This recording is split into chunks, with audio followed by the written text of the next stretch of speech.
Hey Neil, what's up? Oh, hey Kal, how's it going? I feel you every time. Yeah, I know. I get nervous and then I kind of zone out and then every time is that in excess? It sure is. Absolutely. Right on. So here we are. This is season 2, episode 9. It's I would say last year we were about halfway through, but this year who knows how many we're going to do. Again and but again. But this time we got Justin Dunckel with us. So one, couldn't be happier to have you here, Justin. So welcome, good to see you guys. Absolutely. One, it's been ages since we've seen each other. I mean, 30 years, easy. Scary. You know. To be honest, probably the last time I saw you was on the soccer field in, would have been 93. Yeah. UD versus Butler. So it would have been 93 going into 94. Going into 94, yeah, exactly. My senior year, your freshman year. Yeah. I think we did pull that one out. I don't remember the score. You may have. You may have. I guarantee it was a good game. I mean, yes. Us and Butler was always key. But, yes, we did have an excess leading in, Neil. Mm-hmm. And the reason I did that was because, obviously, we've been talking for a while about you being on. You were like one of, actually, our earlier followers and supporters. Fanboy from the beginning. Absolutely. Absolutely. But no, I was talking to you. I was driving to Kalamazoo for that Diggable Planet show, and just working out some of the details. And I remember you said you loved hearing episode 1 of this season with Paul Grasso. Yep. Because I think it was his very first show or something was In Excess. Yeah. And you're like, man, I've always loved In Excess, but it's almost like, not that you're afraid to admit it, but 100%. That gave me the relief that I could actually admit to it. Right. I loved In Excess, man. It's phenomenal. Oh my god! And you know that they it's a tragedy, but they have not been inducted into the Rock and Roll Hall of Fame yet. They haven't even been nominated. I have so many questions about that voting process. Me and Neil literally were talking about this. How is Jane's Addiction not in the Rock and Roll Hall of Fame at this point? Yeah, exactly. They're still on the ballot and they're getting like no votes. Yep.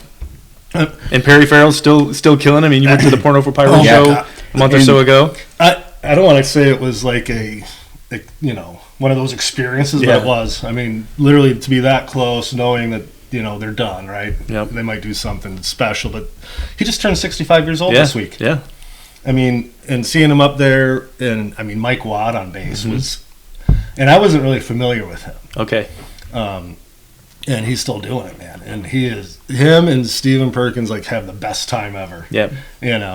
Yeah, I think that's you mentioned that. I think in one of the shows too is just what's exciting about it, and it's just how that's what you get in life, right? You see how the group interacts with each other and how much they either like each other or don't like each other in certain situations. And then Peter DiStefano, or I always say it wrong, but on guitar, I mean, it was so awesome. I'd never seen him before, and it was delayed. Or postponed. No, actually, it was canceled. It was supposed to be in October. Yes. They canceled it because they were still working on some songs and that. Yeah. And they did reschedule. Luckily, Detroit was still one of them. Yeah. So a lot of cities dropped off. But, and a lot of fans are mad about that. Oh, yeah. Like, they're not coming to... and they're dogging them. I'm like, dude, Indiana? Right. I don't know, whatever it was. Yeah, wherever it was. Chicago. Yeah. For some reason, they're not going to Wyoming. Who knew? So, back to... First, how we met, you were a few years ahead of me, but obviously we all played soccer. I mean, that's always seems to be a common theme with a lot of our guests, which is super cool also. But you were actually on the original Vardar 72 team. I was. So those people in Michigan, and actually some of those out there now would know the Vardar name in other states, obviously. Oh, they do. Yeah, they do. And they should know the 72s. Oh, yeah. You were the OG team. Morris Lupinek was the coach. Right. I mean, it seems like, I mean, I'm not involved in the youth soccer scene anymore. I'm so far but, away. I mean, I'll see things here and there on Facebook, and it feels like that 72 team, still has a ton of street cred out there, Absolutely. Right? And my guess is that there have probably been Vardar teams and other club teams, in Michigan. I mean, Michigan's a hotbed for youth soccer, boys and girls. And it really started around your age. You guys so. come up. Paul, my brother, you guys are the same age, and that's how we met. You ended up later moving over and playing with the Wolves or whatever, and then you always knew Paul, but you got to know him better. Played against him. I just always kind of tagged around with you guys, always whatever. But it's amazing how that team is kind of still recognizable, and even Lupinek, it's, I've got kids, right, and my kids have friends that play, club soccer, and they want to come to me and they start like, oh yeah, my kid plays for Vardar. I'm like, oh, that's so sweet, man. And what's Vardar? I just kind of play around with them like that. And they're like, oh, they have no idea. No, they have no idea. I'm like, okay, whatever. And I'm like, hey, you know a guy named Lupanik? They're like, oh yeah, director of the club, and he's the coach. I said, next time you see Lupanik, ask him what the best Vardar team was ever.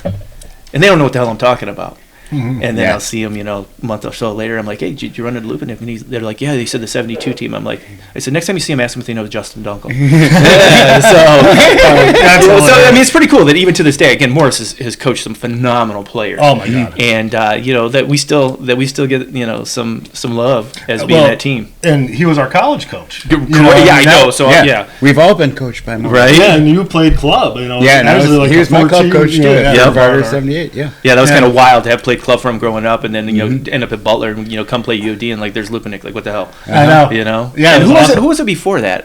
Louis Stankovic. He'd been for like 700 years. Yes. Yeah. He was a good dude. Yeah. He started the program. Did he recruit you? No, or it was Morris. Morris did. No, okay. So Louis started in like 87-ish. Okay. Yeah. When the program 86, started, 86. right? Yeah. Coach, from the ground up, and then Morris came in. I was still a senior in high school. Got it. So he recruited you, yeah. He had like Kudnick and Marcus Kudnick, Dario Rauker, and a bunch of guys. Chad Kingsbury went there as a freshman. John Woods, Scott Wiggins. I mean, there's all these guys that kind of went there. Yeah. And then some moved on. Went to state or whatever. Yeah. But then I was recruited by Morris, and then we came in with like a cluster of people. Sure. And by the end we had 11 seniors that had been together either from freshman or sophomore year, and mostly Detroit area based guys. I mean, a lot of them. We had a couple real good, solid players out of Canada. Yep. But always had that they had that Canadian connection. Absolutely. Yeah. But no, Morris actually follows the two dudes. He does. And he'll see it. All right, what up, Mo? Yeah, absolutely. So shout out to Mo. That's right. I always loved Mo. Yeah. I mean, I played for him for 4 years. Of course, you butt heads at times. Yeah. But I mean, the guy literally gave me a scholarship. Let me, still have fun through college, playing a game.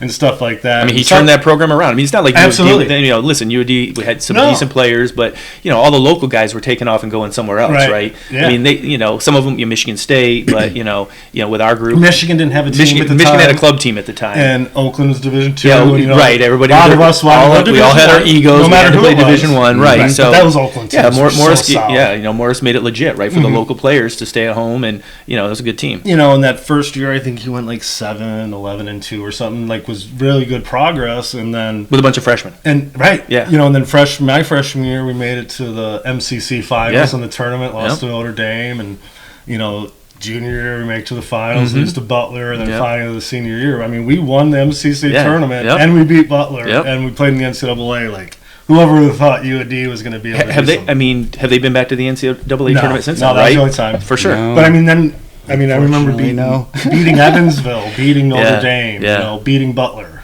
beating Milwaukee. I mean, those games are always just. God, I hated playing in Evansville. I think you and Placek talked about it too. I never, because my freshman year, then they jumped conference. So we played at home. Yeah. Tied 1-1, and then we played at Indy for the tournament. Yeah.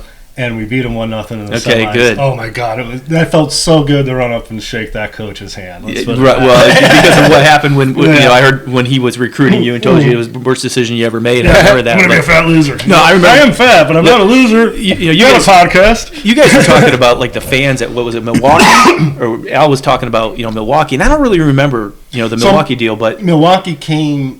It would have been right after your senior year. Got it. So it would have been my sophomore year. But Evansville, I mean, it was brutal when we would go down there. They had the guys were crazy. And by the way, the frat guys when people would come play us at Butler, they were just as unforgiving to the opposing team. But I remember at Evansville, the fans were right there on the field. It was so close.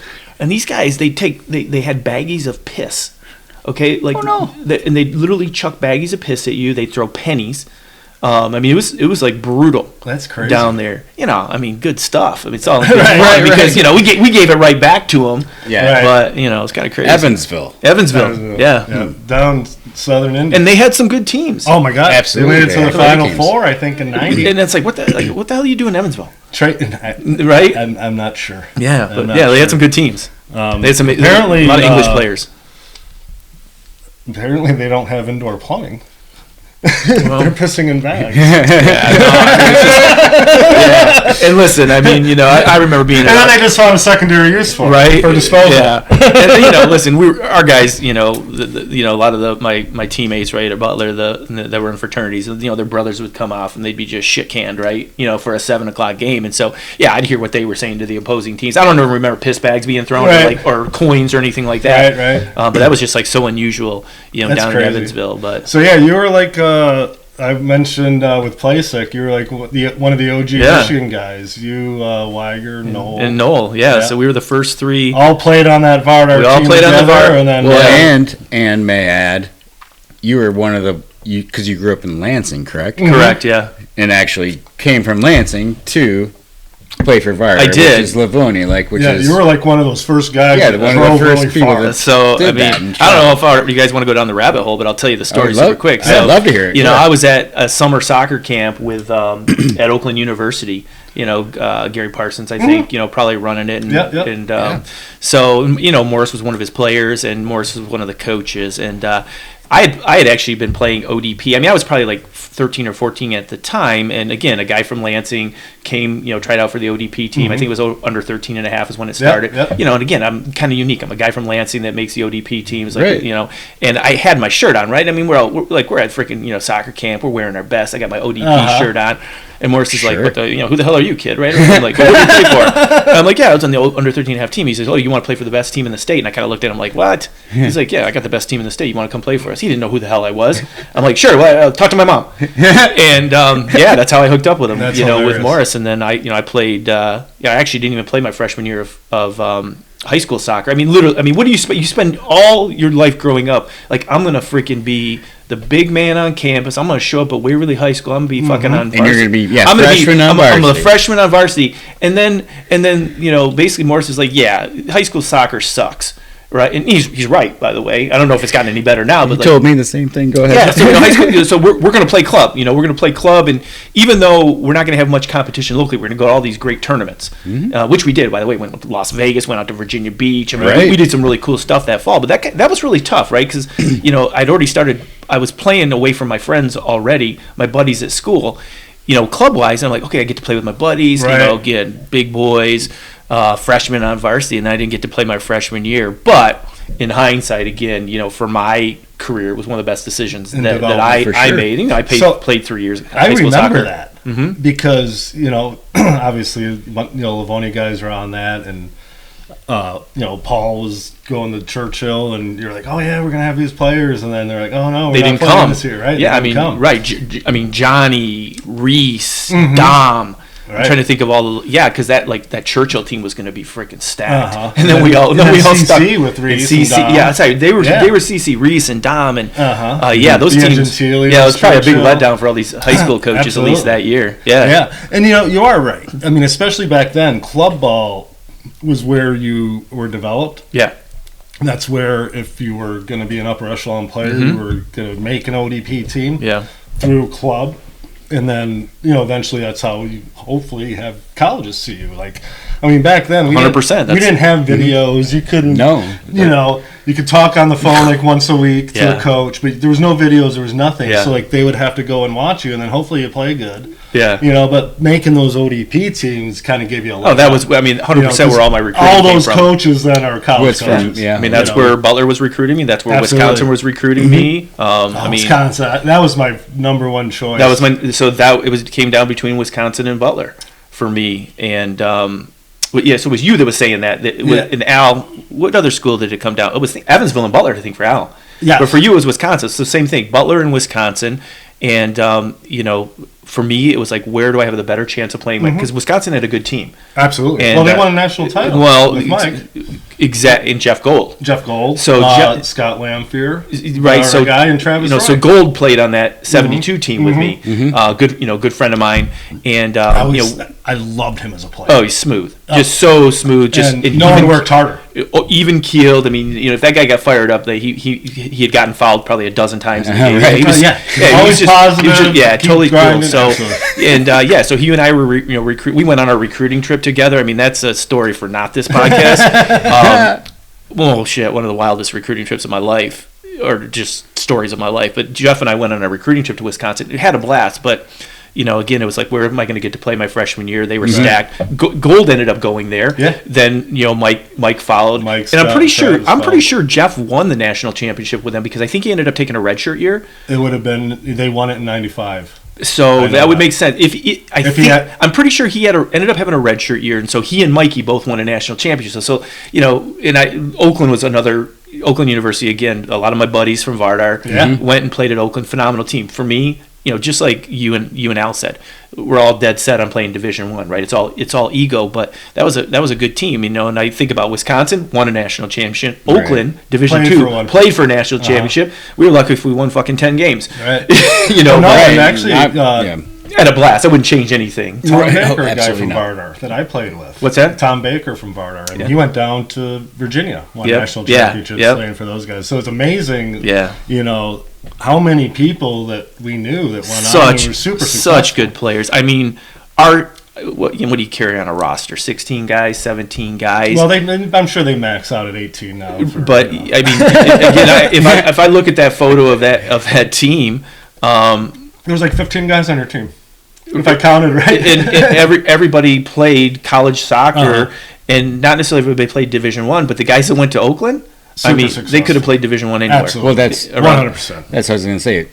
Oakland, and there's plenty of Seattle. I think it was plenty of Division II. Seattle Pacific. Seattle actually, they recruited me. Yeah, Division II. I was like, no thanks. Yavapai in Arizona. Grand Canyon was another one. Grand Canyon. Like all these schools, very strong. Could kill a bunch of the Division I schools. You guys remember when Schoolcraft? I mean, Schoolcraft was phenomenal. Absolutely. Oh my gosh, Madonna too. But basically, all these guys that couldn't get accepted into a 4-year school, they were fucking ballers, though, right? They could play. Freaking studs. Yeah. And you know what? And we ended up at least with one or two that ended. Yeah, they transferred over. You get their shit together, and then they could come to a university.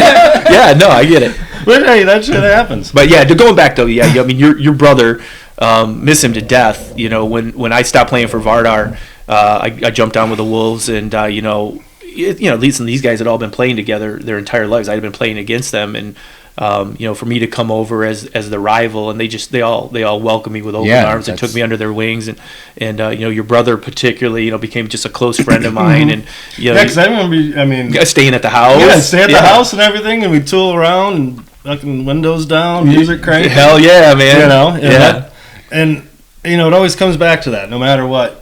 I mean, we had the connection through soccer, but that goes away. But music is always a connection. Oh my people, gosh, right? yeah. And then again, college, right? High school, college is such a formative years. Oh, and we no better time to go through that time, right? When music just exploded. As far as I'm concerned, we went from a lot of hair metal stuff to the whole explosion in the Pacific Northwest. Yep.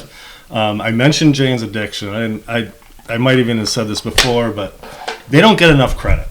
100%. And another one that I'm not a huge fan of, but Red Hot Chili Peppers is another one.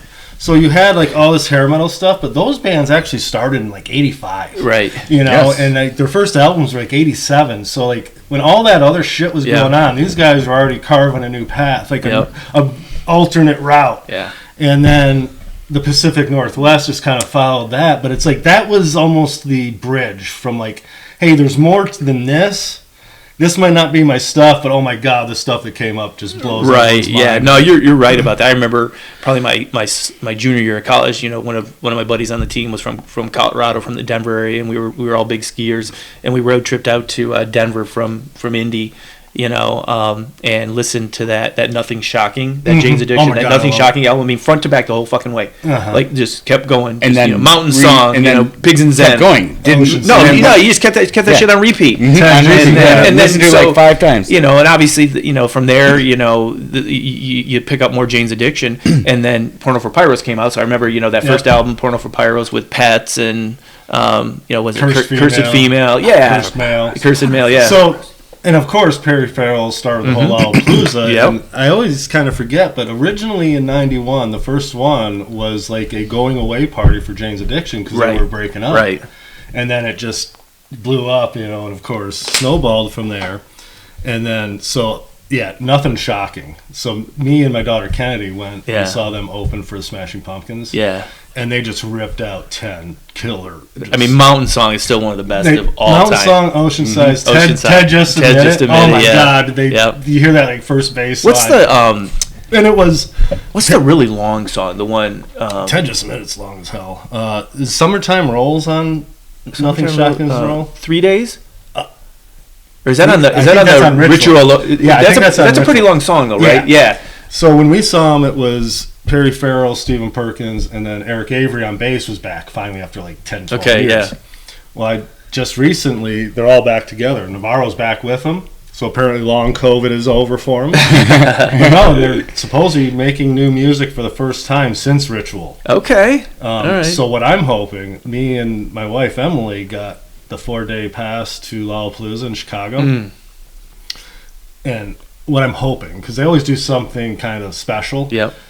How perfect would it be if Jane's Addiction reunites full with the original, and just does it like on a small stage? That'd be phenomenal. Yeah, Jane's Addiction's badass. I mean, they didn't make my Forever 5. They didn't even make my my second line. But I mean, literally at any given day, it could come in and I'll get on a bender and be all Jane's Addiction for like a month. You're right. They're one of those bands that you just listen to and listen to and listen to. Oh God! And then even the album in like the early 2000s with, I could look it up here, but yeah, that one killed too. Yeah, absolutely. I mean, and it's always different, right? You know what I mean? Like this album is a little different than that. They slow it down, and his voice and just his stage presence, and even at 64 when we saw him, he's 65 now, but I mean, still so cool, right? Yeah. We're always kind of loosey-goosey with our format here. So you mentioned Forever 5, so that is something that we want to actually talk more about when we do. I love it. So I think it looks like most people do like the Forever 5. I think it's great. Yeah. Shout out to Ryan Maxey for first bringing it up on season 1, episode 4. Max. Another former Wolves player. So it looks like you put some time and effort into this, and what you also said, hey, I have another idea. So tell me about this first. Well, I mean, as fanboy, right? So I listen to the podcast, and everybody always says, you ask, what's your Forever 5? Like, well, today it's this, but next week it's going to be that, and I'm like thinking, I come up with my Forever 5, and then I realize, but this one. So I started thinking, like, I've got 5, but I started thinking, in terms of indoor soccer and hockey, right? What do you play with? You play with 2 key lines, right? Yeah, so I've got my starters and I've got my second line. There you go. So if you're, I'll definitely give you my Forever 5, at least as it came to me originally. But if you want to hear what my reserve lineup is, absolutely. Yeah, I'll give reserve first. Let's go reserve. You want to go to reserve first, or whichever you guys want to do. Tell you what, let's do this. Let's flop it back and forth. Let's give us one from the Forever 5 and one from the second line. Oh my gosh! All right, we'll go back and forth that way. One thing though, Jane's Addiction. Yes. I grew to like them even more over time. Yeah. When they first came out and stuff, I wasn't like a hardcore Jane's Addiction fan. Okay. I liked them, but really, 91 they were kind of done. Mm-hmm. So you listen to them, whatever, but they weren't touring. They didn't have new stuff. Right. Another one like that for me was Alice in Chains. Ugh. And, I think we'll get into that a little bit, but only from the aspect that, I loved them when they were out. Yep. But it's almost like you think that they're going to go forever. Yeah. So I'm focusing on other music, and all of a sudden it's like they're done, and it's like, so I've appreciated it more over time. You dig a little deeper, and you just find more. Sure. And with the internet, you can find old concert footage. Yep. Which for me is the killer stuff. For sure. You go back and actually see what it was like live. Yeah. So I don't take it away. I don't get. You guys started. This started off really. Again, fanboy from day one, right? You guys really focused on live music and the shows, and I've been to plenty of live shows, but not as many. But I love watching live music on the internet, right? On YouTube. So YouTube. So to your point again, of just going and finding old raw footage of even just freaking sound checks for Alice in Chains. To talk about something I was doing a couple weeks ago is just watching Layton Staley and. I actually watched one. It was a sound check from '93 Lollapalooza. Yeah, and it's just them up there, and he's wailing away. Right, it's crazy. So are you?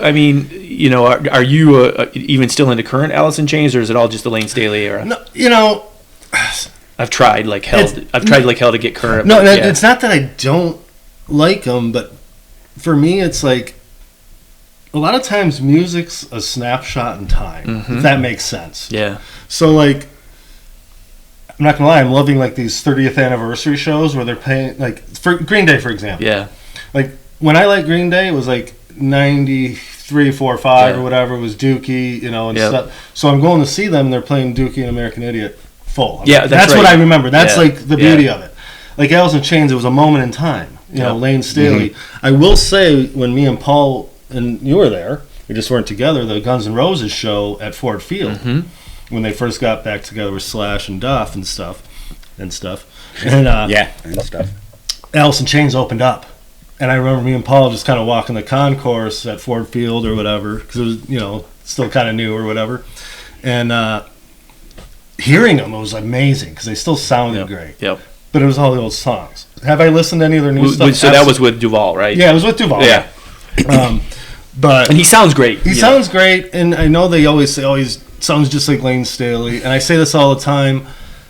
There might be similarities, but you're also hearing Jerry Cantrell singing the harmonies and backgrounds and flipping back and forth, so it kind of still has that same sound. Yeah, no matter what. It's easy to replicate the harmony and obviously the you know the musicianship. I mean, listen, Lane Staley. I mean, it's a tragic story 100%. With him. So I mean, the emotion just of what he was going through and the purity of how and why he was singing those songs. I mean, there was you can't replace that. There was no masking what he was talking about. No, not at all. I mean, that freaking Dirt album. We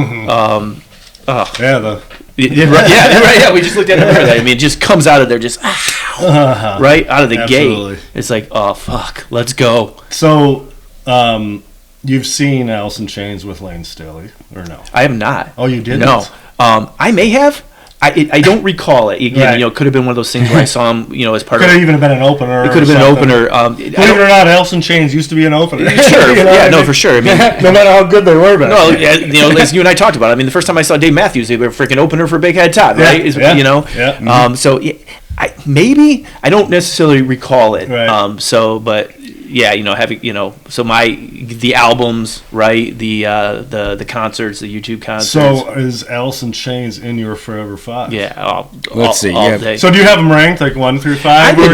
I didn't rank them, but you know, that's asking a lot. But if you asked me to rank them, they you know, we kind of just blew it already because they would be number one. Yeah, all day long. Yeah, Alice in Chains, number 100%. And so that's the other thing. You like they're badass. All of my Forever 5, I did actually get a chance to see them live. Yeah, yep. You know, which I know is obviously this case. Yeah.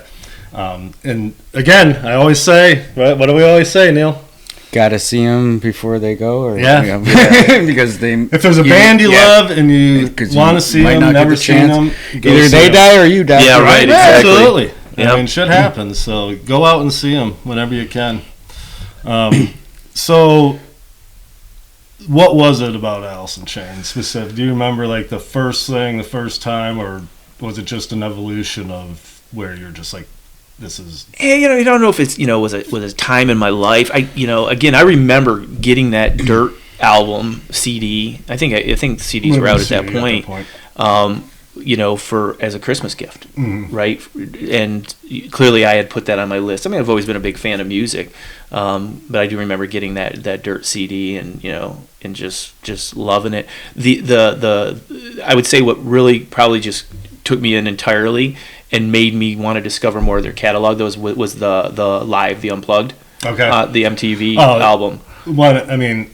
Oh wow! Obviously, one of the top 1, 2, 3 for sure. Just depending on your own taste. For sure, yeah. Shows, I mean, just because I mean, it's kind of stripped back. I mean, the harmonies are perfect. Yeah. You know, and that was literally, I think, the last real performance. Yeah, I mean, he was in a rough place. Absolutely. But he killed. I mean, his vocals are. You know, I don't know if you watch any of these vocal coaches on YouTube, right? You know, and have you seen that before, Neil? Yes, and then they say it. They watch it for the first time. They watch it for the the first time, and they stop it and they comment on the vibrato and the range and the pitch and all that.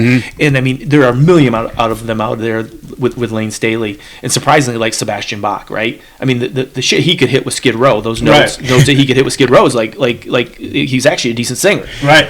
Great singer, yeah. No, and that's the other. You mentioned going back looking at the old videos of Lane Staley and just wailing away, and it's a microphone. There's no tricks to it. There's no auto. There's no nothing. His posture's for shit. I mean, he's got glasses on. And that unplugged. I mean, literally, his chest isn't open. So, I mean, none of the textbook, musical shit going on. Should be doing. I mean, this guy, and he's just killing it. Right. Well, and actually, yesterday or the day before, I think it was Kurt Cobain and Lane Staley's death day or whatever. Yep.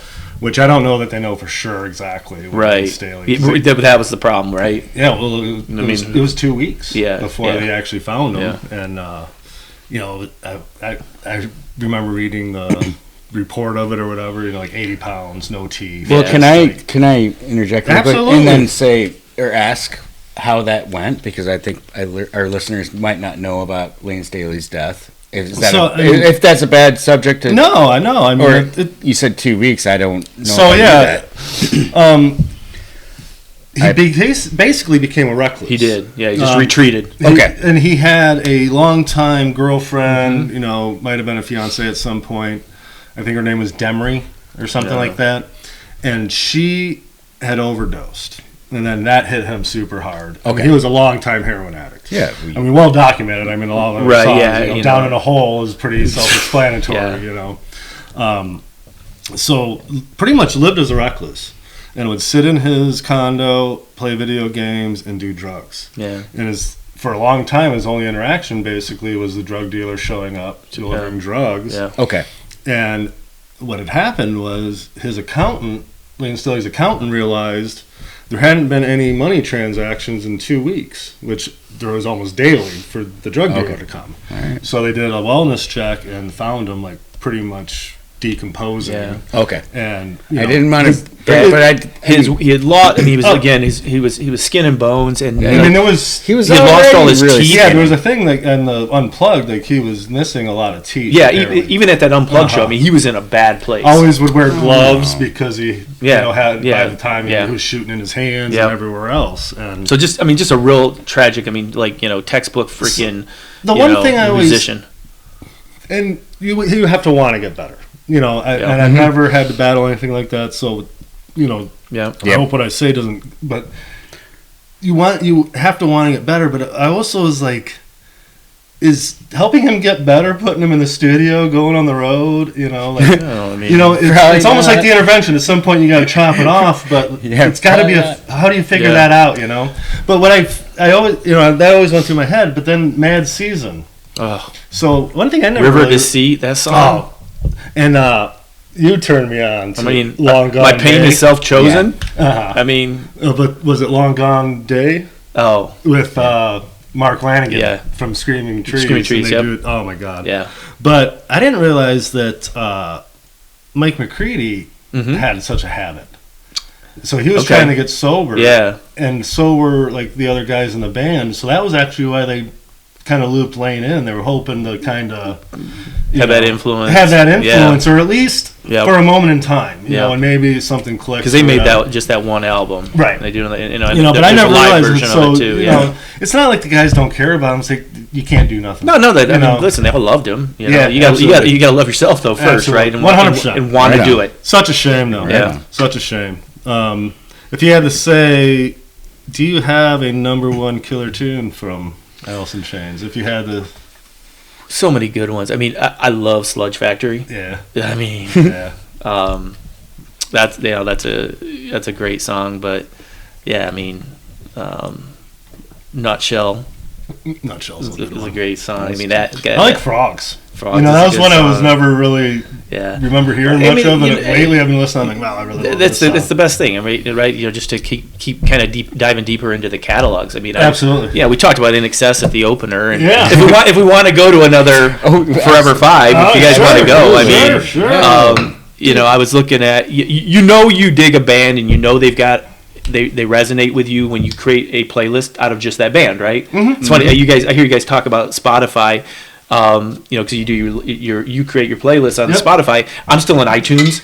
Guy, and by the way, my family gives me shit. Like all my daughters are on Spotify, and even my wife, and like iTunes. What the hell is that? But anyways, I've got my iTunes. He still downloads on LimeWire. I'm still ripping shit from Napster.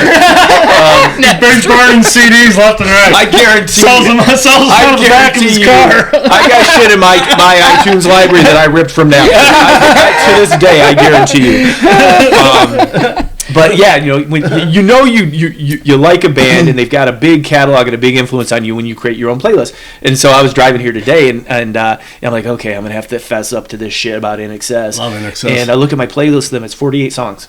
Nice. I mean, literally, and I could probably pick more. But to me, that like that width of music. And that's the whole point of the Forever Five. You have one band, their whole catalog, right? Yeah, I mean, they probably did 7-8 albums, But with them, they kind of fell off, and they fell off at the same time. By the way, as the hair metal, right when the Seattle scene came on and overtook everything, that was probably about the time of the Kick album.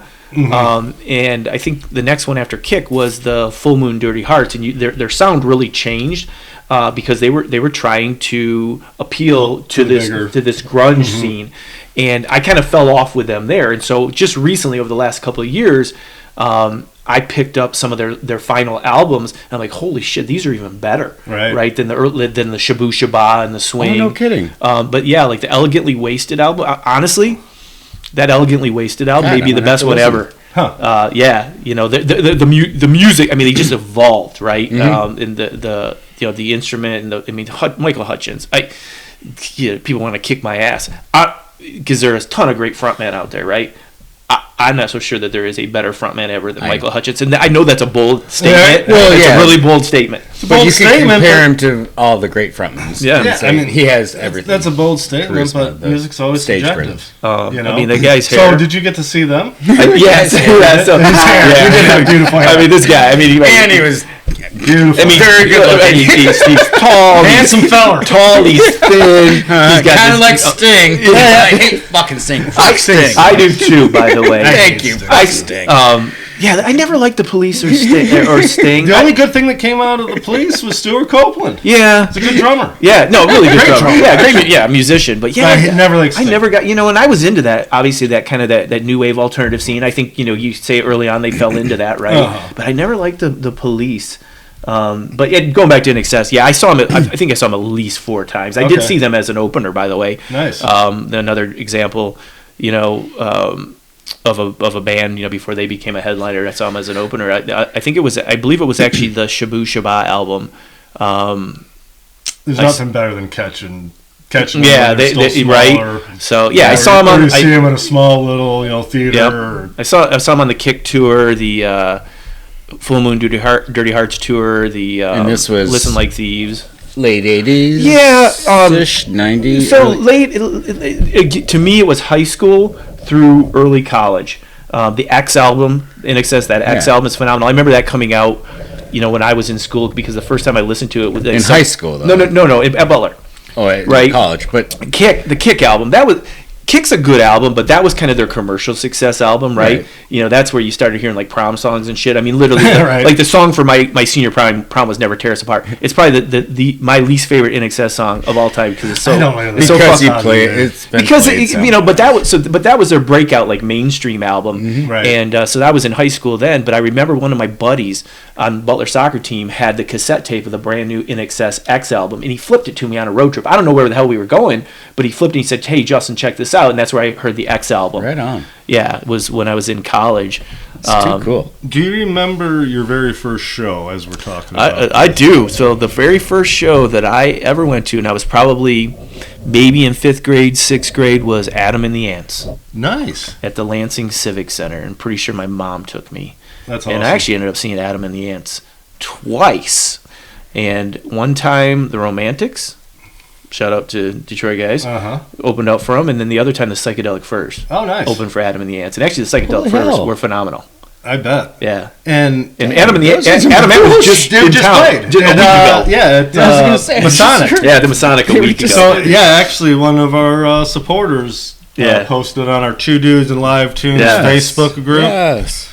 Go check that out if you get a chance. I think it was with like the English Beat. I think it was. Yes, I think it was English Beat. Which I love the English Beat. Love General Public. Yeah. You know, and it's funny. Like, do you remember? I mean, obviously, but like Erasure. You know, New Order.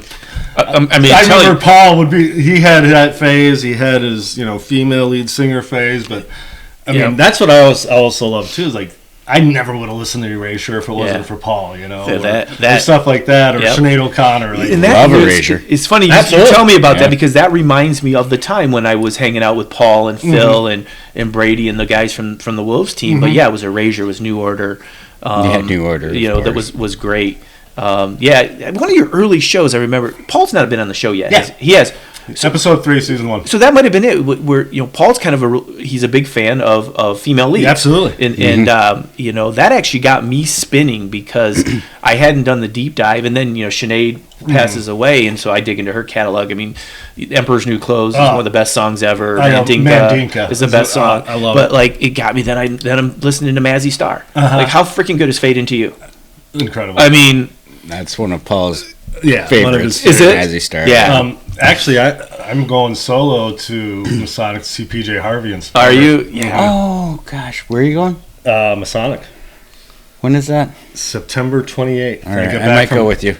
I think PJ Harvey's so beautiful too. She's a pretty girl, and she's awesome. I used to really like her a lot. I haven't. You don't listen to whatever you used to, and then I'm like, she doesn't even really tour a lot anymore. No. And she was doing some stuff in Europe, and there was the rumor that she was doing it, and I saw she was playing, and I actually joined the fan club so I could order the tickets early. And I ended up getting, like, in the very first little box that almost like overhangs the stage, like the very first seat. Okay, yeah. Looking right down. And then tickets went on sale like 2 days later to the public, and there was like no tickets. Okay. Like that initial like pre-sale for the fan club pretty much bought them all out. Wow, that's people really cool. Are pretty fired up. Yeah, that's great. I mean, you can always find aftermarket, but I'm super excited about that one. Because you know what, that like you just said. She'll for come me, back I mean, next year. Not that I don't like female singers, it just never was my wheelhouse. It just wasn't on the radar screen. I mean, I enjoyed the songs, but like back then, I was like, well, I can either spend $10 on this CD or I can spend it on this one. We didn't have a choice to just go download songs and pay $15 a month. Yeah. Like, for me, that was buying one CD in a month. Yep. Back then. For sure. And it sucked. But now it's like, having Paul on, it's kind of the same thing you said. Mazzy Star, now we've got that. Belly and all these other ones I've got. Belly, and like 10,000 Maniacs. I mean, Veruca Salt, right?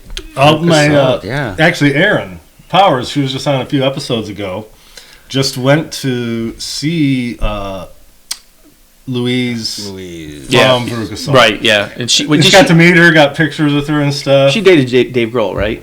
Was she with the one with Dave Grohl? Might have been. Yeah. I think so. Probably. Yeah. Okay, yeah. I mean, would you date Dave Grohl? Yeah. Of course. Yeah. I might date him, but I don't really like Foo Fighters. I always hear he's such a good dude. All right, so I want to go. We've talked about a couple of the ones that are on your list. Yeah. So I want to hear a couple of your second line guys. You want me to get on the second line here? Yep. Let's go 1 and then 2, yeah. You know who was the first out off the starting lineup? Was George Michael. Wow. Yeah. So we are in like the the March Madness time. So yeah, this would be like the first team out. I mean this is number 67. This is first one off the bench. 12th man. So maybe not so much the Wham era, but the solo George Michael era. That Freedom and Praying for Time. I mean,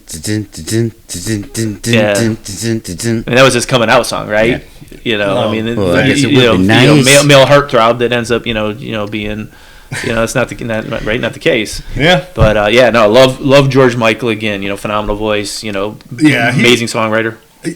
Absolutely, great talent, and the more you hear about him, that great person. Yep. Like you never hear a bad thing about George Michael. Yeah. Right. And praying for time. I mean, that's another of those ones. He died way early. For sure. I mean, he had demons, right? Yeah. I mean, right. And I was just gonna say, how did he die? But I think we're not going to get how he died.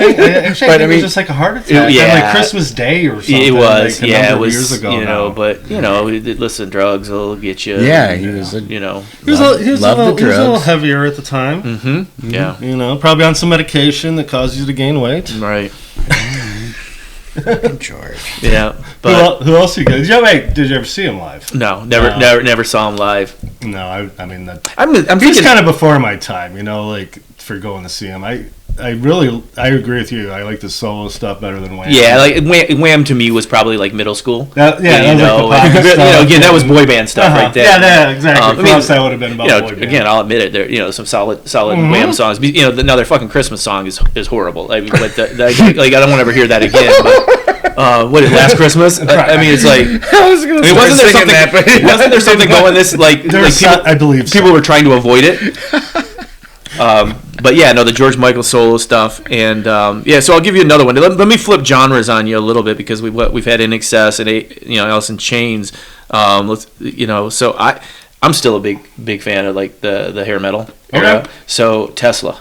Oh, Signs. Sign. Love song. Yeah, I mean those are the two that are modern day cowboy. Mm-hmm. So I mean, love some Tesla. Love some. Motley Crue, Tesla, Guns N' Roses, for sure. Mm-hmm. But for me, Tesla was a little less hair bandy. Yeah. You know what I mean? Yep. Like, they were almost more rock that almost had to try to fit into the hair metal. Sure, a little bit because they were in the same era. Again, they're trying to fit in with the Motley Crues, the Poisons, the Skid Rows. Right. Love Rat. I mean, I'll tell you, a memory driving from Lansing to Bicentennial. I think is that where we would have practiced for the Wolves? Probably Bicentennial or JC Park. It was JC, but I remember driving, from Lansing because I was old enough. I had my driver's license at that point, so my parents were like, "Fuck you, you drive yourself." Yeah. And so I had that freaking Rat tape, man, and I would just side to side, just flip it over out of the cellar, dude, just jamming from Lansing. So that was the era of that. Right. Was that Rat? And that was the difference too, especially with tapes. I mean, without having the reverse, you just listen to the whole thing. Yeah.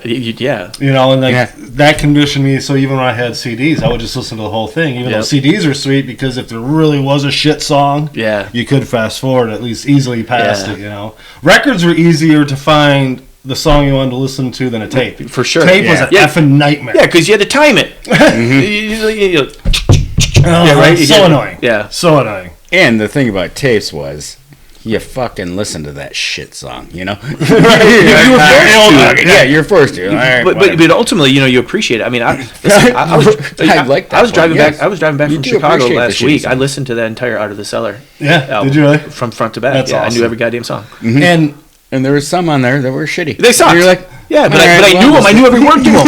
But I want to feel like you tried to put out a better product because they had to listen to them. Yeah, for sure. Like now, you don't give me 2 hits and fill it in. Put out 3 songs now, put out 5 later, and you still could end up being as big as Rat. Mm-hmm. Yeah.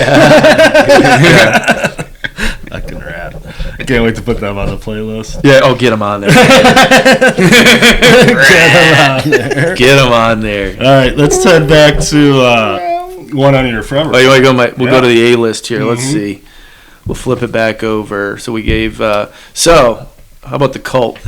The Cult is on the top list. Ian Astbury. Yeah, that Love album is. A lot of people want to say Ashbury. Yeah, it's Astbury. So the Cult. I mean, Love. Sonic, you've had to have seen Sonic the Cult. Temple. I have seen the Cult. I'll tell you. Actually, I don't know if it was last summer or the summer before. I remember one of my daughters was riding horses up in kind of northern Oakland County area, and I happened to realize that the Cult were playing at Meadowbrook. Okay. And so they whatever time the show started, I know she was riding and I had time to kill. And so I actually started wandering into Meadowbrook. I drove in there and I started following signs to the VIP area. Well, none of the security was still there. And it's right behind the stage. And so I ended up in no one's there. There's a bunch of limousines and shit like that. And I ended up pulling up behind and I got out of my car and I listened over half the freaking Cult concert from my car behind hilarious. the stage at Meadowbrook. Free. That's awesome. Free, yeah, for free. I knew that they were playing, and I was like, I couldn't go in because she was riding, and it's only an hour long or whatever. But I'm like, wonder if I can go over there and hear them, and I ended up hearing them, perfect. That's awesome. Right, yeah, it might have been last summer. That's cool ass story. Yeah, I've never seen the Cult. I don't know if you were with us, but Ian Astbury played with the Old Doors guys. Correct. And did at Pine Knob. Yeah, around like 2000, I think. So, I mean, why don't we just segue that real easy into my next group, because it is the Doors. The Doors. Oh, yeah. So that's probably not surprising. No, and that's one that... Doors are pretty sweet. I struggled with. The Doors are pretty sweet. They would probably be in my second string. Yeah, okay. I think of the Doors for sure, second string. Yeah. And then, I don't know... Well, we'll see what your other ones come up, because we mentioned one earlier, but I don't want to steal your thunder. It may not be on your list. Oh yeah, it's odd. You might find the final one on the list. Again, I'm gonna flip genres on you, but Public Enemy. Okay. This is in my Forever 5. Yep. So we've got Alice in Chains, In Excess, The Cult, The Doors, and then Public Enemy. Nice. Probably.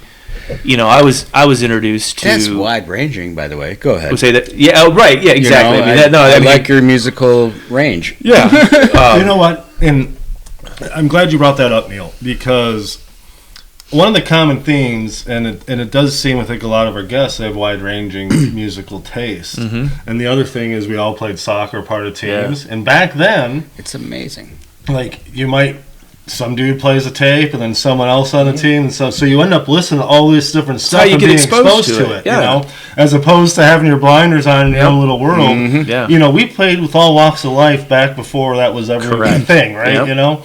And so you were exposed to all different kinds of music, and then I always have said, luckily for me, my parents let us listen to anything. Correct. Same. So you mentioned Public Enemy. So I remember NWA, KRS-One, Eric B. and Rakim, Love Boogie Down, EPMD, all those Two Live Crew. It was kind of like a novelty, but you got to give them some credit, you talk literally. We talked about the '72 team, and I remember going to ODP camp, and Malai, one of my buddies on the team there, and dude from Flint, black guy, he introduced me to hardcore hip hop. Right, I literally remember us having freaking the Two Live Crew tape. We all know what that's all about. Oh yeah, and we'd have it on the freaking the boombox, pointing it out the window, we were like Bowling Green University or something on campus. Right. Literally, hey, we want some, and Malai's just J-Dog, you hear this shit, man?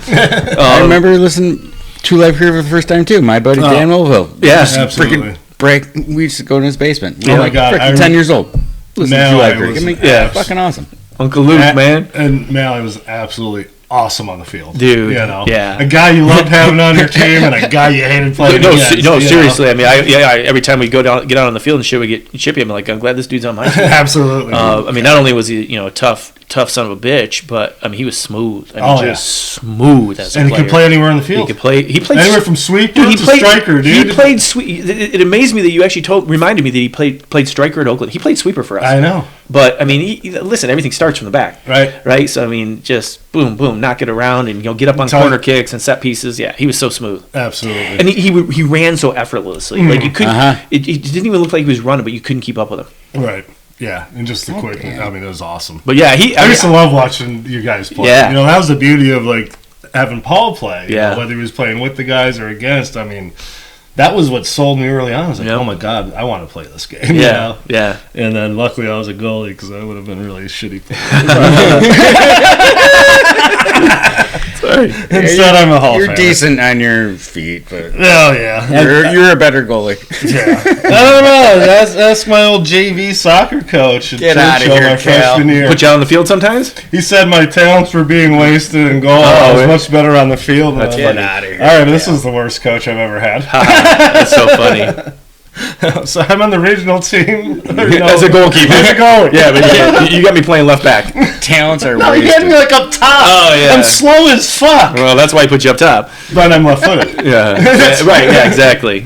Slow up top, bigger guy. Just bomb some crosses from the left flank. Yeah, get it done.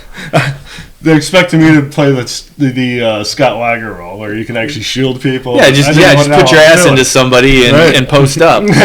But that was amazing. I mean, you kind of equate it to basketball, right? I mean, when a team truly uses a center and just pops the ball in, and that guy can hold it and give it off. I mean, that's that was something that was really a new concept at 100%. At the time. I'm glad you brought that up too, because I remember the guy just coming in the shield, lay it off, and then literally playing. Usually it was either over top, playing back to goal, and knowing that I could pop a ball up there, and that son of a bitch could hold on to it, and I'd be like, dude, hold on, I'm not real fast, but I need you to hold on to it for 3 or 4 seconds and give it back to me. Every time. And he could, and he learned that from Lupinik. Absolutely, that was Lupinik's style when he played at Oakland. I mean, again, lazy, right? Dude couldn't run. He didn't need to run. Right. Get the ball, turn, shoot. He had a cannon. Yeah. Right, and just score goals. But yeah, that whole post player, again, at the youth level, that shit wasn't happening when we played. No, absolutely. No, that was new. Yep.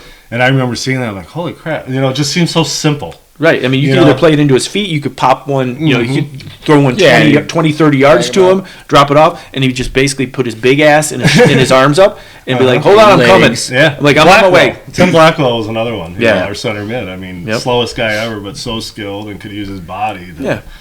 Total. Could use his body. That's what he relied on, his body. Yeah. As we're saying, you rely on your freaking... your body. I remember in Butler, shield. Somehow Weiger, I was at school with him there, and somehow he had brought his recruiting tape. Like he had his recruiting tape, like all his edits, and we got a hold of it, and we start watching this thing. And this Weiger, he went to Etzel Ford in Dearborn. Him playing high school soccer. And there's these kids that look like they're 5 or 6 years old. It's Weiger standing on the ball, and these kids coming in trying to take the ball off him, and they would just fucking fall. They would just bounce off him like he had this force field. And we bust his nuts so bad about this. Here's Weiger, just a freaking tank, tree trunks for legs, and these little freaking big ass. These little kids from Dearborn High coming in trying to chop at him, and he'd just flipping them off, man. It was so funny. It was like Kramer karate with those kids. He's dominating. I'm dominating.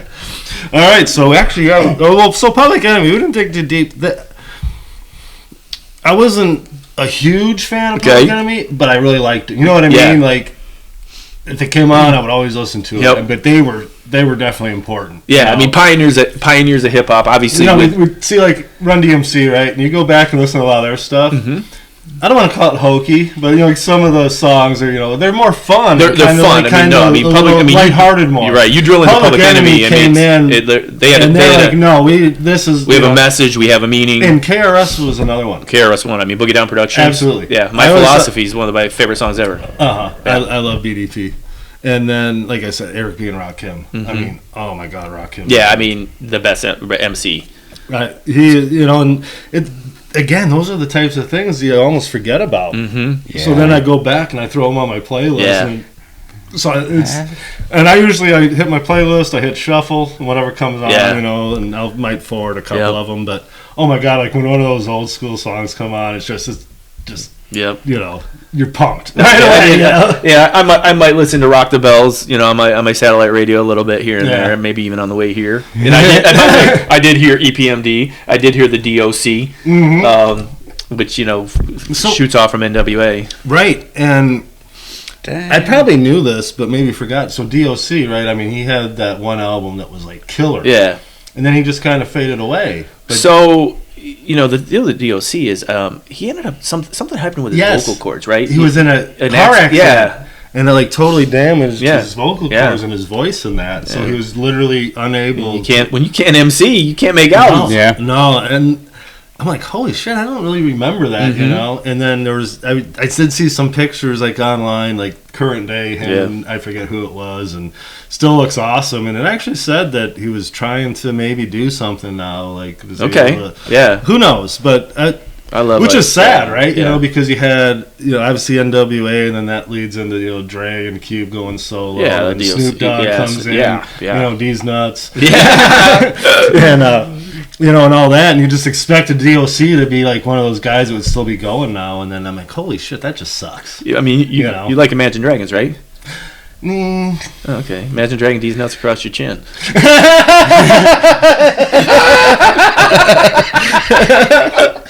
I hate the Imagine Dragons. I was kind of being nice just in case it was like another in excess thing for him. Am I allowed to say that here? Absolutely, you can say that here. That's fucking hilarious. Hey Neil, if you had nuts on your chest, would those be chestnuts? These nuts or chestnuts? Yeah, hell yeah, they would be. Yeah. What if you had nuts on your chin? Would those be chin nuts? Hell no! You'd have a dick in your mouth. Yeah, motherfucking dick in your mouth. Hell no. We were talking about that earlier. That still cracks me up to this day. So I saw this shirt in Florida like 2 weeks ago or whatever. Yeah. And I'm like, oh my god, I have to get it. Just happened to be in Florida. Just saw the shirt. My wife's like, are you 12? I'm like, would you let a 12-year-old wear this? I'm getting my buddy down in Florida too. Like, I'm getting a picture of that shirt and sending it to him. That's hilarious. All right, who else you got on your second? So I'll give you a couple because I feel like they kind of fall within the same genre as Simple Minds and Tears for Fears. Okay. Would you agree that they kind of fit in the same? Oh yeah, same yeah. bucket? I would say they're during that time they were kind of in their own little bucket with some other bands for sure. Yeah. God, it's so funny like seeing your list in that because I see like Paul. You guys are obviously the same age. You had like the same evolution. And I'll say, we listened. You also hang out. We hung out and we listened to a lot. It's probably not a coincidence that had something to do with why we became friends, right? 100%. It's you have a common ground right from day between soccer, and then you're like, oh, have you listened to this? Listen to our same music, awesome, And then in our notes that Kal wrote, you have a wide range of musical taste. I'm like, hell yeah, that's George Michael, the public enemy. Allison changed the fucking Tesla. I think we mentioned that's New amazing. Order too, right? Not a huge. Again, I like New Order. No, but that's Peter Hook, right? Yeah, on bass. So he's coming to Royal Oak. Really? On September 10th. At the Music Theater. Mm-hmm. Yeah. Okay. So I don't know what you got going on. That'd be a cool show to. When did you say it is? September 10th. Okay. I think it might be a Monday or something. I mean, listen, I can walk there. Right, but he's playing with Peter Hook and the Light. Okay. So he was what? New Order and Joy Division? Joy Division, yeah. And then his kid plays bass in that band. Okay, cool. But he's also the bassist for Smashing Pumpkins. So he won't be with Peter Hook and the Light because he's doing his other thing. So that actually coincides with it's Cage the Elephant, Young the Giant, and then Bakar. Okay. So Bakar I just got turned on to him, I don't know, a year or two ago now. Kind of like almost like a soulful R&B hip hop. Yeah, I would say. Okay. I really like him. He was supposed to come in June to the Majestic, but they canceled that. Okay. And I don't know if that has to do with now being part of this. And I kind of wanted to go to that a lot, but I'm like, it's another trip to Pine Knob. Yeah. I'm not in love with those bands. Young the Giant, I would love to. I like Young the Giant. I really like Cage the Elephant too. But I also kind of want to go see that Peter Hook show at Royal Oak. Royal Oak's amazing. That theater's phenomenal just because it's so small. And so I did see Ministry at Royal Oak. Okay, you mentioned that, And I told Neil at breakfast earlier that I never realized Royal Oak. I've been there so many times, right? I always get general admission. You walk out on the main floor and you try to get as close as possible. And I see they have the mezzanine, and like those are the seats. I've never had seats. That's where the old people go. Well, so the veterans. Me and John Shack went to the show, and he was getting merch. I'm like, throw him the cash that I took out for merch specifically, and I said I'm going to go try to find a place because it was sold out. Okay. And we were sold out for Portugal. Man, it was kind of miserable. Like on the main floor, there's just so many people. Yeah. So I'm like thinking I'm going to go sneak upstairs. Well, I go up there, and there's actually only 4 rows of seats up there. Everything else is just general admission standing. I never knew that. Yeah. Literally been going to shows there for probably the better part of 20, 25 years. You never left the floor, never left the floor. It's funny to say that because I would look up and I'm like, why is there people standing up there? What's going on? Yeah. And it's It's been a while since I've been there, but yeah, I mean that's so it's a that's great where venue. we And then the went Magic Bag, right? I mean you've talked about Magic Bag's a great place to see a show with, too. Yeah, we saw Mudhoney. Yeah, that's right. That's where And we saw I mean, neither one of us ever seen. I think I saw like Matthew Sweet's coming. Who else? He's coming there. Old 97s are coming to Magic Bag, which I loved them. That was like later on, kind of in my college. We saw Shaq and I saw Heartless Bastards there. Heartless Bastards there. I saw Ben Harper back in October. Oh God, I love. Yeah, you posted some clips from. So he's in my forever. Yeah, I know that. I mean, he's one of those guys. If he's coming, I'm going. No matter what it is or what it's a part of.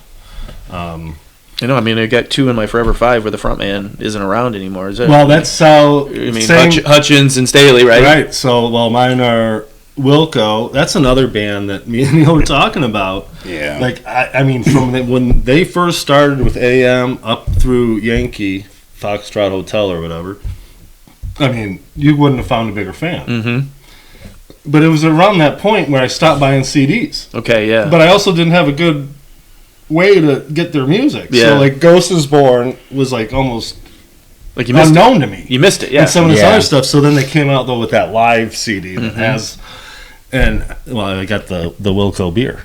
Oh, okay. Jesus Don't Cry. Yeah, right. That's awesome. It's Jeff Tweedy and Jesus. It's great. I love it. Thanks to one of our key supporters out there for hand delivering that.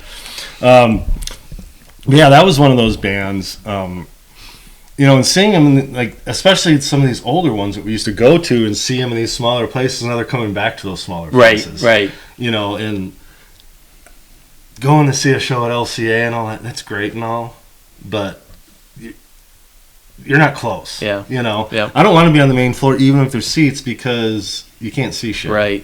There's a lot of tall people that live in this world that like music, I've realized. Taller than me. I just thought of, I would say one of my most recent live music is, I always forget about this, is Arts, Beats, and Eats. Oh, okay. Literally, that's probably where I've seen my most recent shows, just because, again, it's in Royal Oak. We can walk over there. That's right. That's Royal Oak. It used to be in Pontiac. It used to be in Pontiac, and then they moved it to Royal Oak, and it's easy to get to. But I'm trying to think, Saving Abel, I saw.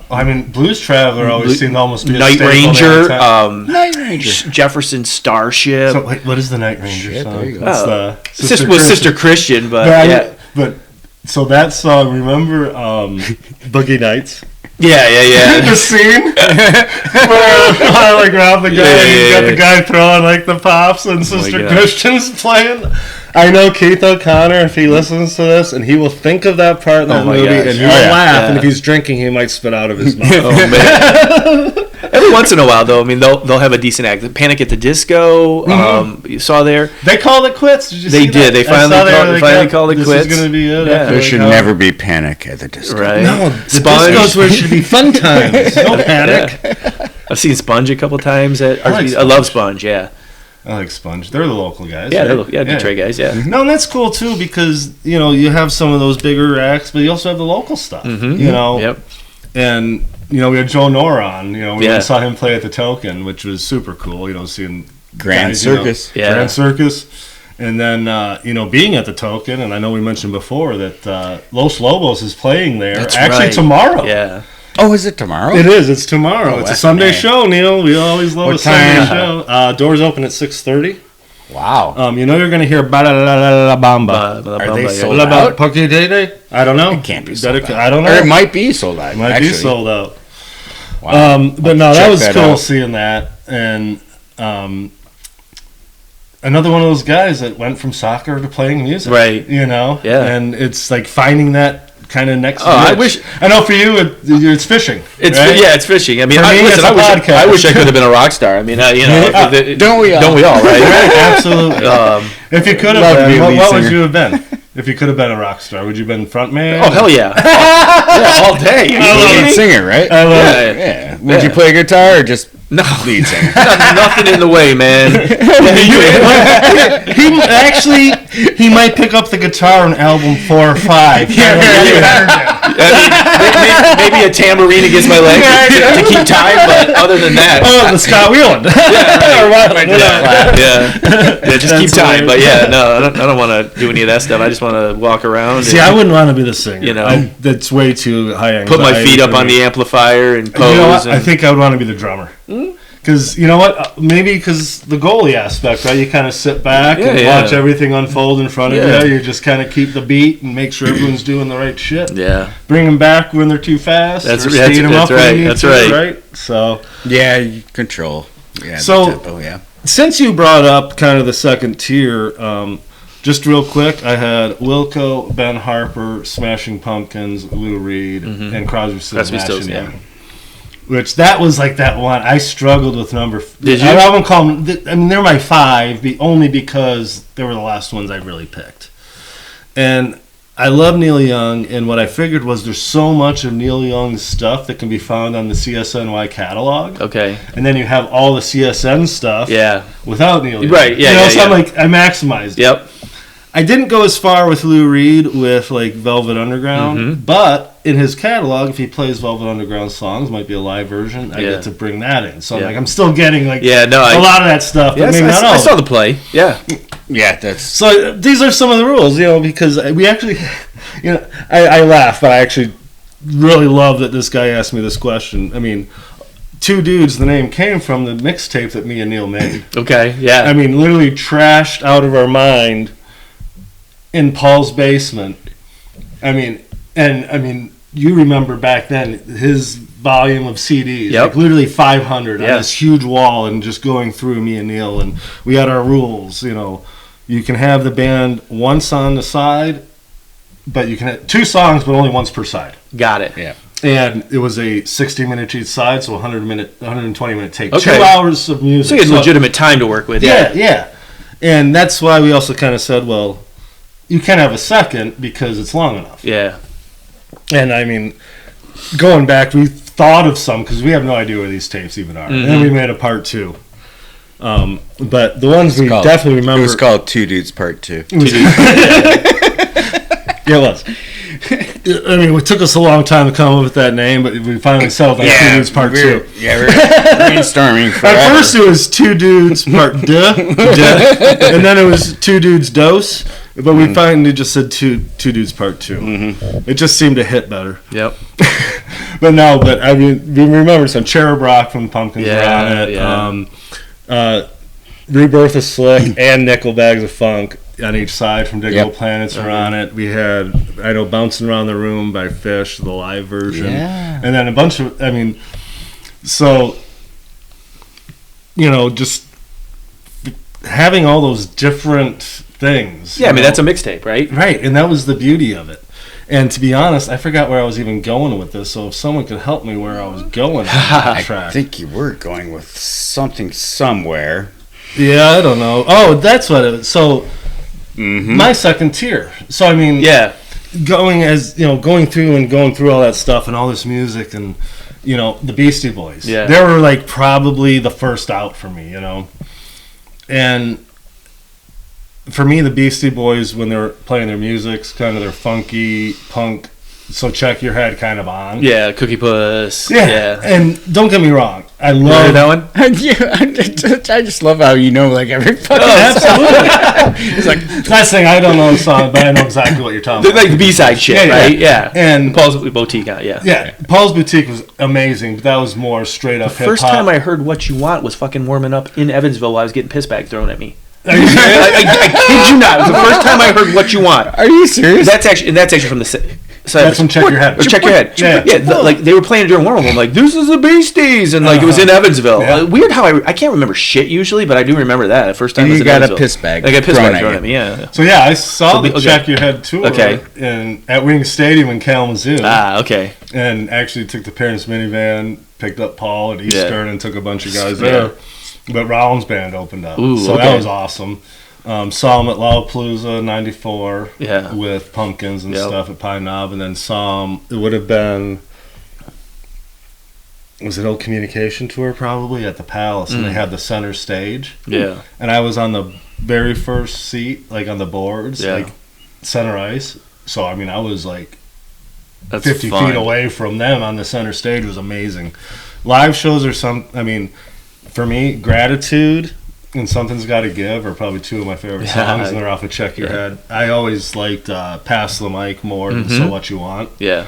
But for that, they were in the evolution for those guys to be almost like the party boys, just having fun. Well, they started out as the punk rock band first. Right, I mean, like a punk rock band, and then I mean, License to Ill. License to Ill was almost like this was supposed to be like a spoof album, I think. Almost, right? I mean, but the sample, they were having fun. But the freaking rhyming and the samples in there, like, who's ever done it better? Right, and then they end up getting hooked up with Run DMC. Yeah, and then they get kind of serious. They get really serious, and they really like stepped up with Paul's Boutique. Like that's where you were like, okay, these guys are for real. That's Hey Ladies, right? Hey Ladies, Eggman, Eggman, yeah. And then all of a sudden they come out with Check Your Head, and they're playing instruments, right? And they get some, you know, and it's like, holy shit, they're like singing these songs, you get some guitar, you know, and then like, they can actually play. And then you see them like live on Letterman playing Sabotage or on like Saturday Night Live, and I love MCA was always my favorite, you know, R.I.P. Yeah.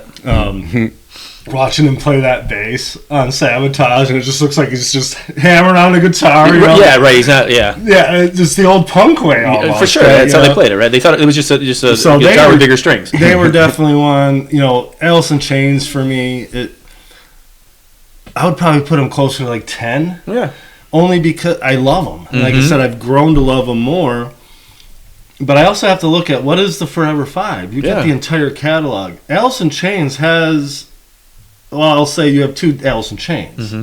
So I do get the Will Duvall catalog, but do I want it? Yeah. But if I'm on a deserted island, I ain't got shit to listen to. You'll take it. I might start listening to Will Duvall and say, holy shit, this is pretty good stuff. I just haven't really given it enough. It's insane. There's so much music out there. I'm sorry. I don't have enough time to devote to you, Will Duvall. I barely had enough time to devote to Lane Staley, and I wish I would have gone and seen him more.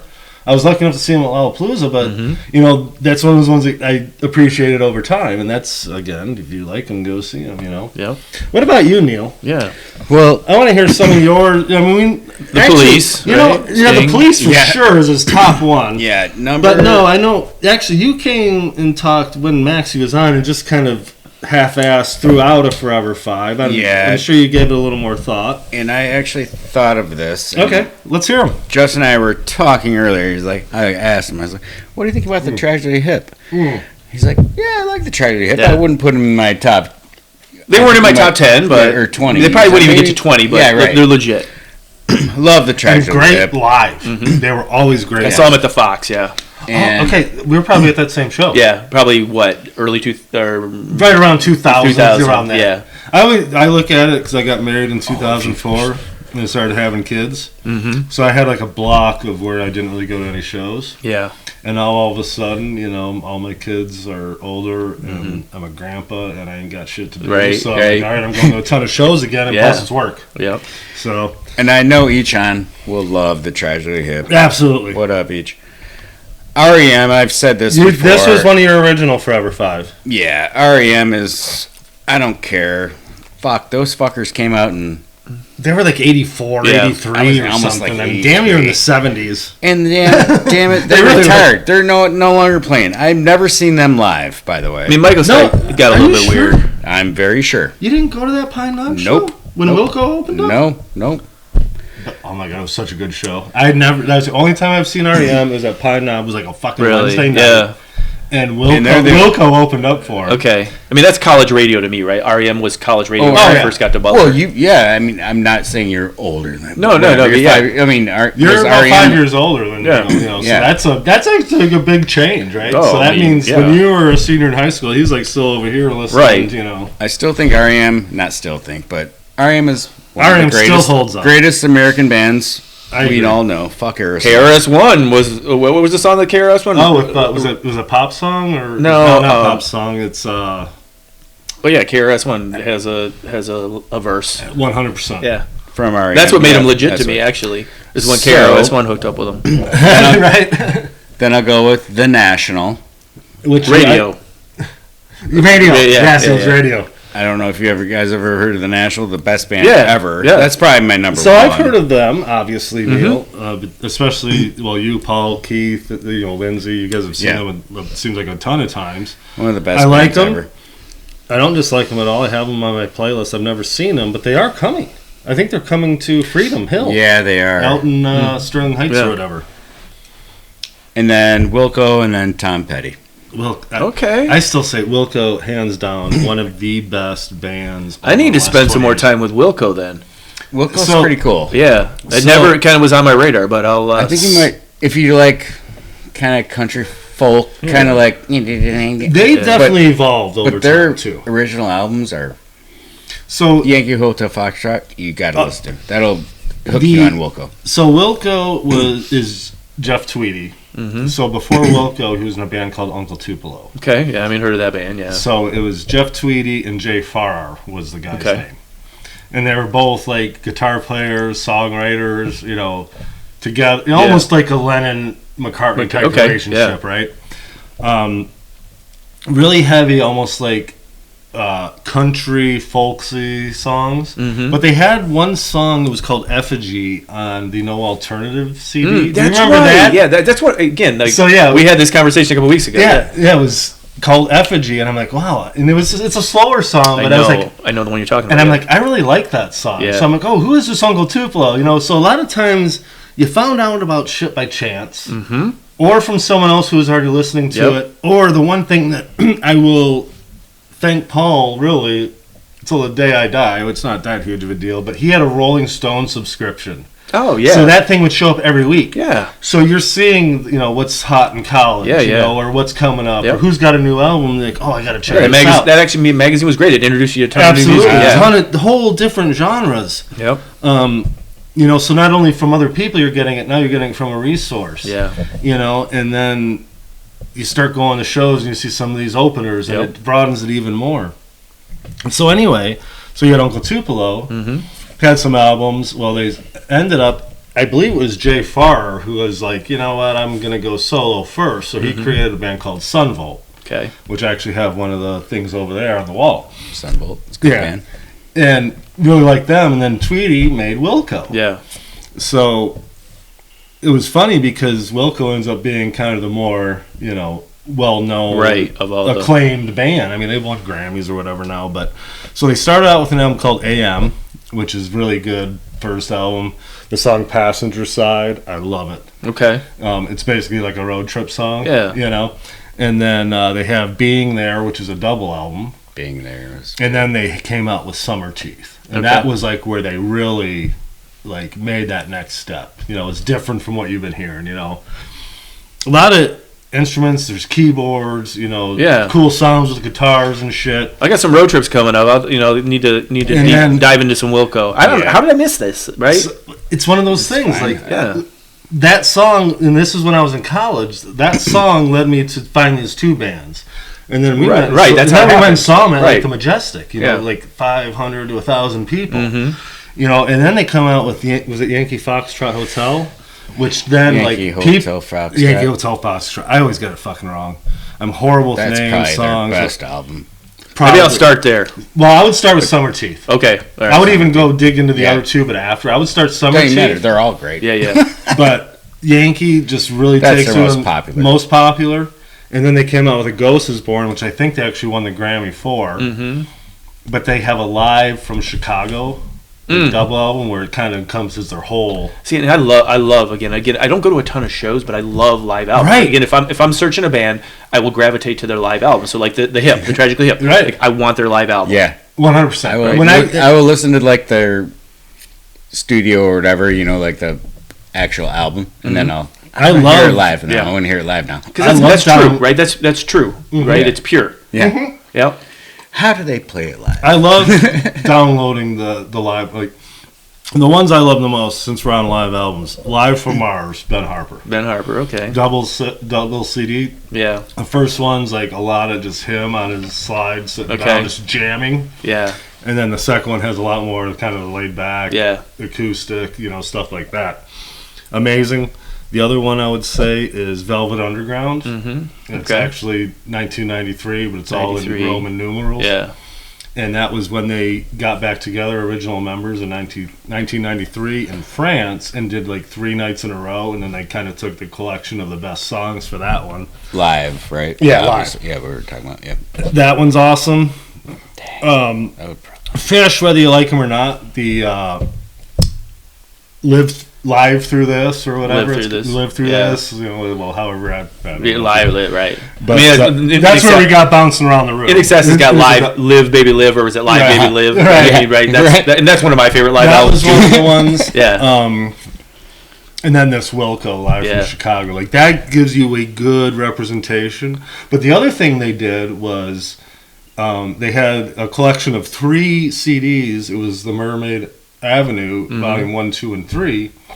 And they teamed up with Billy Bragg. Yep. Okay. Yeah. So, greetings from a Newbern, or he's an English dude. Yeah, he's an English guy. Yeah. And Surely, almost like very folksy Billy Bragg. Yeah. You know, like pro, you know, whatever. Real, very political. Messages. So, Woody Guthrie, right? Mm-hmm. His family found a bunch of old lyrics and stuff, and they gave them to Wilco and Billy Bragg, and they put the music and everything around these lyrics. Oh, very cool, yeah. Some of the best songs. Listen to Wilco, California Stars. Okay.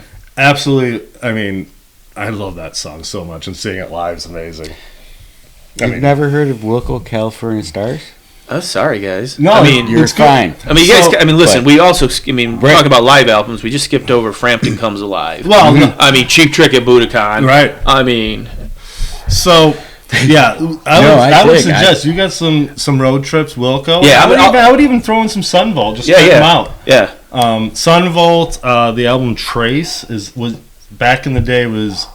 In Details magazine was voted the best road trip CD of the year. Okay. So yeah, I'll check it out definitely. I mean, I just love exploring. I mean, literally, I didn't realize I liked country music until about 5 years ago. I hated it for my entire life. Dude, I still don't. I like fought country music. Tooth and nail. Paul has made the full conversion. Neil saw an Eldine concert. I've seen Eldine twice, but I just went to Kane Brown 2 nights ago, Yeah. which I've been told it's kind of country light, but you know what? It was a good show. People had a good time, and I mean, everybody great voice. You know, it fits right in with my fishing, right? You know, so you know, so and you know what? NASCAR? I mean.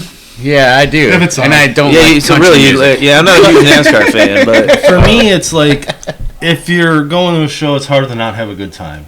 You know, and I've opened myself up to so many more genres as I got older because I'm not the fucking snob gatekeeper anymore. Right. You know, I will say that it has been absolutely phenomenal having you on the show. We could do this all day, right, guys? We could, hell yeah. I'm going to tell you what. So, want you to come back. I would love to have you come back. I mean, that's the main reason why we do this. Yeah. Just, you know, now we stay in touch, right? Yeah, that's the whole point of it. Yeah. But I am serious. Let's check out September 10th, Peter Hook and the Light at Royal Oak. Be great. Let's head together. Come. All four go. Weather's nice. Come to the house. We'll have some dinner and some drinks. We'll fucking walk over there. Absolutely. And stumble home. So before we head out, one thing I want to mention: anyone who loves a good comedy show, head to Captain Joe's in Whitmore Lake, April 26th. Check it out. Dinner and a show. You might actually run into Dave Rio, one of the funniest motherfuckers I ever met. Also, check us out on all of our socials, our YouTube channel, Two Dudes and Killer Tunes, on YouTube, Facebook, Instagram, everything else. Justin, it's been fucking amazing. I loved it, guys. Awesome. Thanks for having me on here, man. I can't wait to have you come back out. Yeah, a ton of respect for what you guys are doing. You're having fun. Thank you for coming. That's the best. Bring it out with some props of rage, boys. Peace. Yeah. That's what makes it, bros.